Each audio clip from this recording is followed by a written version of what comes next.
Hello and welcome to Golden Geography. Today we're going to be looking at a case study associated with the trade unit for OCR A-level geography. We're going to be talking a little bit about the USA. Here we're going to be looking at the specification that looks at a case study of one advanced country to show how core economies have a strong influence and drive change in the global trade system to their own advantage, illustrating this through economic, political and social factors to explain the advantages for trade, including patterns, partnership, negotiations and agreements, opportunities such as sustained growth, and challenges such as the trade deficit. So some quick questions here. Pause the video, see if you can answer them. Here we go. So, America, the USA has a democratic system. We have two-tier system like we do here in the UK. Here we have House of Lords and House of Commons. In America, they have the Senate and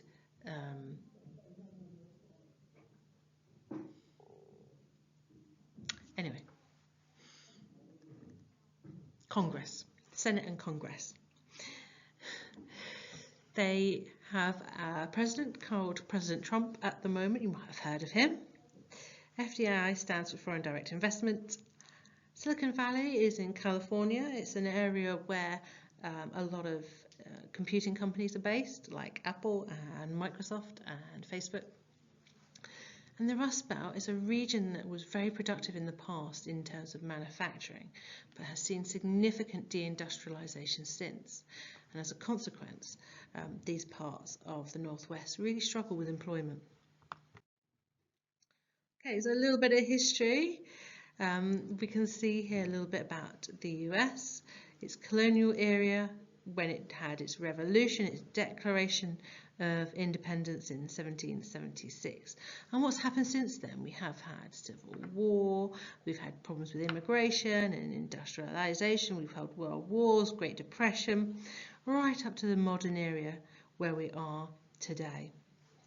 The USA is the world's largest economy.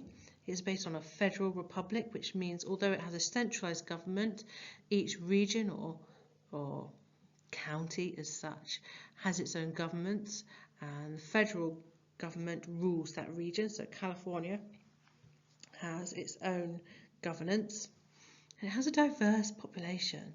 It's one of the most diverse countries in the world, with migrants from all over for different reasons. Anything from Irish population fleeing Ireland during the potato famine through to slavery and the migration of people from parts of West Africa via the Caribbean into some of the southern states. Very diverse population. So, what is America's advantages for trades? Well, let's start by thinking a little bit about patterns. A lot of America's trade is based on its history. So right from the offset, when it was first discovered by Columbus, it was based around trade, taking products from North America and bringing them back to Europe. Whether those products were gold or whether they were pelts of fur or timber, those products were brought back to Europe and sold within Europe. So there's a lot of historical trade between Europe and North America, the USA, and that has stayed. But there is also trade developing with other parts of the world, with China, because it is the world's second biggest economy and you want to trade well with your competitors, but also with Japan, post-World War II, other parts of Southeast Asia, which offer cheaper labour. So there's significant patterns of trade, predominantly in the Northern Hemisphere, but some tied into the Southern Hemisphere as well. Why trade with America? Well, partly to build political links, partly to provide resources and materials for your population. What about those partners? Well, the US is part of a union called NAFTA. It has two key partners within NAFTA, Canada to the north and Mexico to the south. And they have had free trade agreements in the past that have extended beyond that with 20 other countries. It's had multiple bilateral and multilateral trade agreements.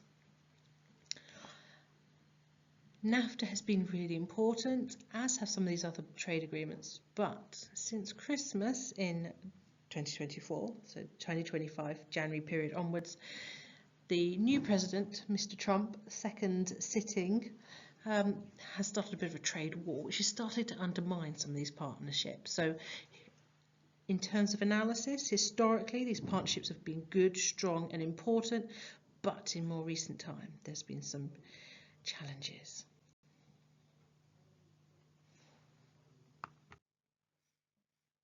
What about some negotiation and agreements? Well, we've already mentioned NAFTA. That has been important in the past.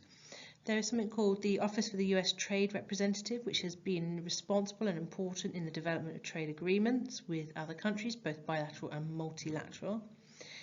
It is particularly involved in helping to develop US IT capacities and transport and the strength of the US dollar. And those things have been very strong in the past and have given America a strong economic position for trade. NAFTA has helped America develop strong ties and dominate the kind of American, Canadian, Mexican trade within that region, but also outside of it. And there was at one point discussions about a trans-Pacific partnership. This was aimed at helping trade with other countries beyond NAFTA within the Pacific area, so particularly looking across to Japan and China and Australia and New Zealand. Unfortunately, Mr. Trump failed to ratify this agreement, so pulled America out of this trade partnership during his first presidency.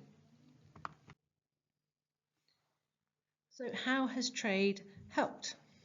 What kind of growth has America experienced? Well, here we've got a map showing, or a map graph showing economic growth. US and UK both have had similar growth. There is a dip when you get to 2020, and that of course ties in with COVID. But trade, international trade particularly, has provided lots of opportunities for the US. It's led to job creation, particularly more high-tech jobs, so within finance and ICT. Trade relations with other countries has helped develop and aid political relationships particularly, and enabled the US to influence global issues such as health, education, environment. The US has had a bit of a global influence via its multinational companies like Apple and Microsoft and Facebook, and they can impact global supply chains.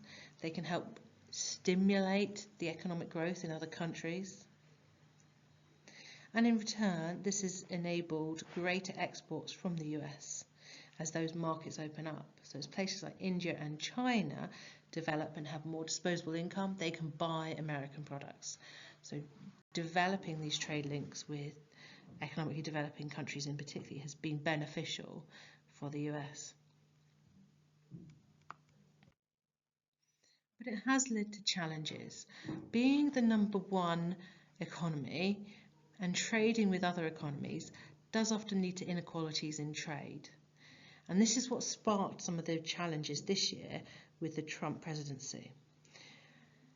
The US tends to import more than it exports, so it buys more stuff from countries than it sells to them, and this inequality has been a challenge.